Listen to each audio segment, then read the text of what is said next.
Well, everybody, welcome to My Neighbor Cookbook. I'm here with Jen Webster. Jen Webster, my neighbor who has just the most amazing cooking skills you'll ever try anywhere you go. So I'm just really excited to be here with her. She's gonna make just this awesome, amazing Peruvian plate for us that we're gonna try and learn how to make. Okay. Yeah, we're going to be making Lomo Soltado, which basically is just Peruvian stir fry. And the reason I chose this is because it's things that we probably eat every week, but they're put in a different way. Yeah. We're going to eat it over rice, just like you would a normal stir fry, but they also do French fries with it. And anyway, this was one of my favorite things. If you've ever been to Peru or Bolivia, you guaranteed you've eaten this. And it's a family favorite, and it's super easy. And I know that this isn't necessarily a cooking show, but one of my tips for cooking in the kitchen is, my husband speaks French and I'm gonna botch it, but it's mise en place, which means to put in place. So when I have a recipe, even if it's something that I've made a million times, I always have everything prepped. So if you had come here and I didn't know that you're gonna even show up for dinner time, my kitchen, I probably wouldn't have as pretty dishes, maybe. Fancy. They look really good. They look really good. But I would have everything prepped and ready to go, because so many times when you're cooking, you think, oh, you have something on the pot or something roasting and you're trying to hurry chop this and that's burning or it's overcooked. But if it's all ready, then it's so simple and it comes together. And it really, I think cooking the other way doesn't necessarily save you time. It makes it stressful. Makes it stressful and you can't enjoy it as much. Yeah, and it doesn't turn out as well. Like when you go into a professional kitchen, they do mise en place. It's ready to go because that really is the most efficient and best way to cook. And then when there is a little bit downtime, something simmering or whatnot, then that's when you can, kind of clean up the kitchen, set the table, do those other things, and it comes together. Wow, thanks for that, Jen. That's an awesome tip. I'll have to take that into practice when I actually have my own kitchen. Yes. Awesome. Well, we're excited to learn how to make it. Let's take a quick look at some of the ingredients. Okay, just kind of rustic fries. You can use any potato, really. I would stay away from a red potato, but a russet, a starchy, or these are Yukon Golds. These are my favorite. Okay. And we're gonna make baked fries. So this is kind of a healthier version of Lomo Soltado, because in Peru they would actually deep fry the potatoes, but this is still absolutely delicious this way. Okay. And we have steak. We have a variety of different vegetables. Yes, steak. and those are gonna go in. And with our steak, you can use any cut that your family likes to eat. This is a flank steak. Oftentimes we make it with petite sirloin because that's a really affordable piece of meat. We want to impress Spencer, so we got a little bit better steak this time. I'm just you don't kidding. have to do that. And we'll also be adding some peppers, and these are my favorite. I love the sweet peppers. You can use a green bell pepper, but really for the best flavor, specifically in this dish, and I don't know, I'm partial to sweet peppers. I tend to stay with the reds, yellows, and oranges rather than a green pepper. And also a red onion, which is a little bit sweeter. Okay. I almost always cook exclusively with yellow, but in this recipe I really like the red onion. And then this is just a fresh tomato. And if you look, everything, it's not really thinly chopped. It's a little bit wider pieces, but they're gonna stay crisp tender in the stir fry. Then we have jalapeno, and it's been cored and seeded, so it doesn't have the hot seeds in it. My family likes heat, but you just never know how spicy it is. You can always add spice, but you can't take it out, so I take the seeds out, and then if we want to add more heat, something else. Great. And and garlic. And I know lots of people use canned garlic or bottled garlic, whatever. I think personally that's an abomination. So this is fresh garlic, and really once you have there's no going back. Yeah, and a knife practice, like you really can tell the difference. If you did a side by side of the same dish, you can tell, especially when you're using a lot of garlic. Fresh garlic is the only way to go. And then this is fresh cilantro.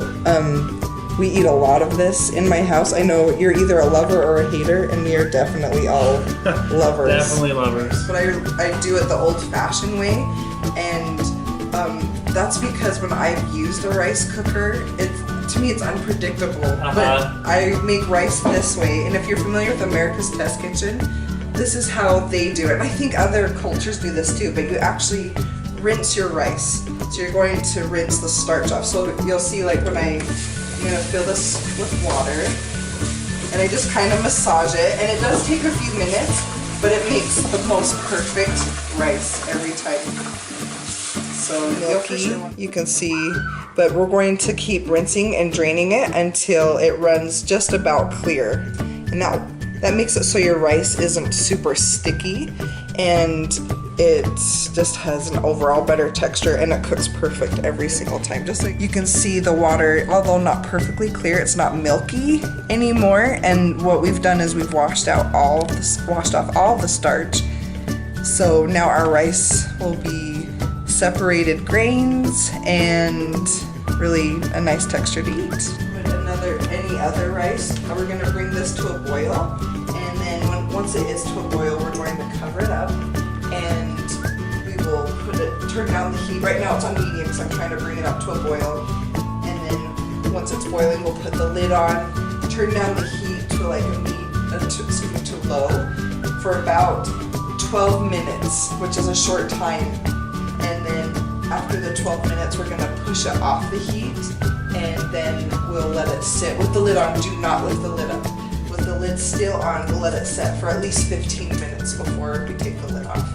And in the past, it's always been perfect rice, so hopefully with doubling the rice, it's not going to make any problems. So now we're going to do the fries, and my kids actually prefer, we call them oven fries. They prefer these to the frozen bags of fries that you can buy.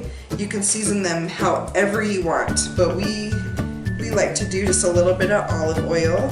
Okay, that's good. Okay, so we just kind of drizzle that around. Not really a measurement for it. We do a full pan, and when I do oven fries, I always cover my pan with foil. It makes up for really easy cleanup, and I feel like they get a little crispier too because of the bottom side too.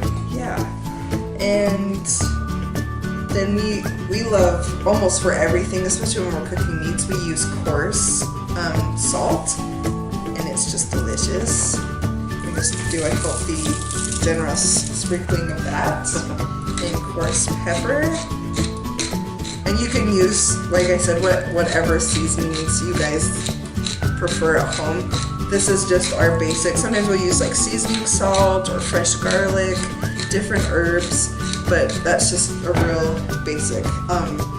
For Lomo Soltado, we like to put just a little bit of garlic powder. So I'm just gonna sprinkle this on, and then we're gonna give everything that looks good. A toss with our hands. And I love. Do not try this at home. do try this at home. Wear gloves, kids. No, it looks really good. Yeah, and it smells good. Yeah, this recipe does not shy from garlic. And I really don't use a lot of garlic powder, but in things like this, like a coating, or when you're trying to just season something, I think it's a good substitution. Okay, so generally when you're doing fries, if you want them crispy, you want them to be in an even single layer. When you have a lot on there, that's not always possible. I used to be really OCD about it and like line them all up. Oh my goodness, and 4 kids later, no one's got time for that. So that's that. We're gonna put it in the oven at like 400 degrees for about 25 minutes. If you've want them to be crispy on all sides, I would probably do it for more 30 to 35 minutes and just stir halfway through the cooking time. And those will come out golden and delicious and perfect for our stir fry. And you really won't miss the fried potato, that this is just a little healthier version of that. I just want to try it. It just looks so good. Great. Okay, so one important thing that a lot of people fail to do, and it's critical when you're cooking, is that you want to put your food onto a hot pan, like especially steak. You want to, when you put it in, or your onions or garlic, it's something that you're sauteing, when you put it in, it should just sing to you. Okay, if it's not singing back to you, then it's not hot enough. It's not hot enough, yeah. That way you get a really good sear on it, and it holds in the juices and the flavor. Like, that's very important. So we are going to season our beef, and we're just going to add some cumin. Okay, so I'm gonna put in a full teaspoon of cumin. And really, I know it's cheating because people are like, can I have your recipe? And then you do different things when you're making it. Like, I'm kind of generous, so you know, that's the recipe. I put a 1/4 teaspoon, but I just remember when I actually lived in Bolivia and Peru where they eat this dish, they put a ton of cumin on that. So I would say a healthy teaspoon. Okay, a full teaspoon, let's go. Yeah, like yeah. Okay, yeah, you know, you gotta make it to how you like it, so. And like I said, we always use coarse salt, and that's generous on your meat. And then add some more coarse pepper. And then we're just gonna give this a toss. I'm gonna go over and add some oil to my pan. And it's getting warm. It wouldn't sing to me yet. It's close though. It's getting there. Yeah, I'm just gonna pour just a little bit of that in. And when you're cooking steak or chicken and you want it to be nice and brown, especially steak, you don't want to crowd your pan, because then it like sets off a lot of steam and moisture, and it kind of boils it instead of that nice like sear and browning on it. So we're gonna give this guy a little toss. There goes just a little bit of cumin. Oh, we're gonna have to add some more in. We will. Yeah, so these are things that I'm sure everybody has in their pantry or their fridge, the things that they eat all the time, but you wouldn't necessarily put them together like this. Yeah, I think it's kind of the culture difference too. Yeah. I think that has a big part in it, because this is a typical plate of Peru, but I think here it's just you don't see it as much. Yeah, and everybody that eats it loves it. So it's like familiar flavors, but just in a different way. Mm-hmm. And like Spencer said, I kind of spilled some of that cumin. Gotta make up for it. Absolutely. Okay, so this feels nice and hot. We're gonna see if it sings to us. Ooh, listen to that sing.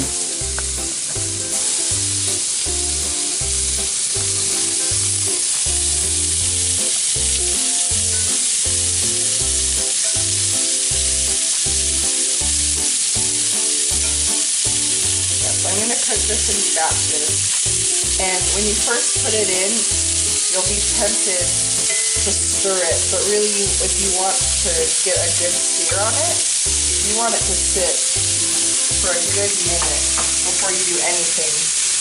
And it goes really fast, so you'll let it sear for a minute or so, and then after that, then we're gonna start doing our stir fry. I can see it starting to brown underneath, so now I'm just gonna give it a quick stir.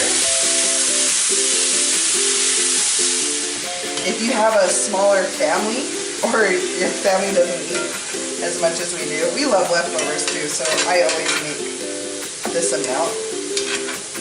You can make a smaller batch too. Hear that sizzling. Because really, if you added it and it wasn't hot, they would just get like limp and it would take a long time. Now they're gonna get some color on them, and we're actually stir frying. Like, in Asia, where this technique comes from, they have everything way super hot. Okay, so basically, I like them crisp tender, which is where they're tender, but they still have a little bite to them. And you just stir fry it until it's to your family's liking. I compromise, and I cook it a little bit more than maybe I want to, just because that's how my family likes it. Okay, that's my rice. We're gonna take that off the heat. Don't take the lid off. Nope, leave that baby on, and then I'm gonna that needs to sit for at least 15 minutes with the lid on, off the heat. And this is, like I said, this is a rice recipe, I guess you call it a recipe. I learned from America's Test Kitchen, and they always test out the best ways to do everything. And since I've been cooking my rice that way, they're perfect. Way better than a rice cooker. Okay, so the sauce is super simple, and it's not really saucy. All it is soy sauce and apple cider vinegar, and I am kind of an apple cider vinegar snob.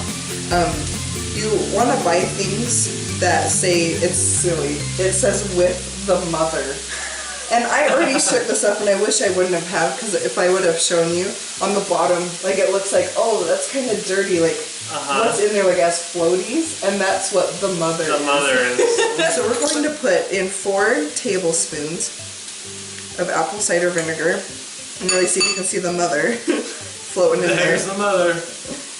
But it really tastes so much better. And you can just buy this in the grocery store. It's not a specialty item. Like, I think I bought it at Walmart, Target, Smith's. Oh, let's see. The mother wants to The mother wants to come out.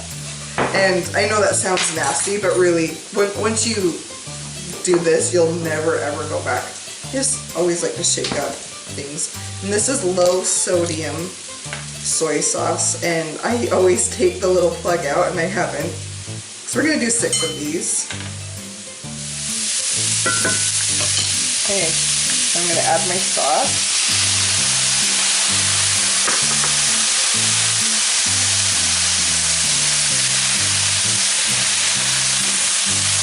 Just gonna let that bubble for a while, kind of soak into the ingredients a little bit. But it's not like a thick, it doesn't have any cornstarch or flour in it. It doesn't have a thickening agent in it, so it doesn't get really like a thick sauce. It just kind of coats the vegetables, and we'll add the meat at the very end. The meat's cooked. We don't want to keep cooking the meat with the vegetables, or else it will be tough and overcooked. And I'm going to actually let that sit. I'm still not going to add my meat because this is so hot. I don't want it to cook my meat anymore. So all of the components are ready. We fluffed the rice, and if you'll notice, like it's like perfect fluffy little grains because we rinsed it. And so to serve this, to plate it, we use so much rice. Ooh, you need lots of rice. So much rice in South America. So. And because we're not in South America, we start off with however much rice you prefer. And you're just going to grab just a few French fries. Let's see, they're nice and crispy. Yes. And this is, I remember the first time I had this, I was like, I'm going to put potatoes on my rice. And then I'm going to cover it in juicy meat and vegetables. Where are we? But I promise it's so good. And nice, make sure you scoop on the bottom to get some of those juices. There's peppers and onions and the tomato. That goes on top. And then a squeeze of fresh lime all around. That was super juicy. And you can cut up your avocado and put it around, or we just kind of serve it on the side. And we love it with the fried egg on top. They often serve their dishes with the fried egg. So when you bust into that yolk, it kind of drips out and turns into a sauce in and of itself. But this is Lomo Soltado, one of our family's favorite dishes. We hope you enjoy and it becomes your family favorite. Woo! Now who's hungry? Me too. Let's eat. So, thank you everyone for tuning in today to My Neighbor Cookbook. We had the opportunity to cook with Jan, who was an amazing cook, and her family. So we're just super excited to eat now this Lomo Soltado, and we invite you as well to make it at home and let us know if you have any questions. But we'd like to thank again the Webster family for letting us use their house. So thank you so much and have a wonderful night. Yep. Buen provecho. Buen provecho. Bon appetit. Bye bye. Bye bye.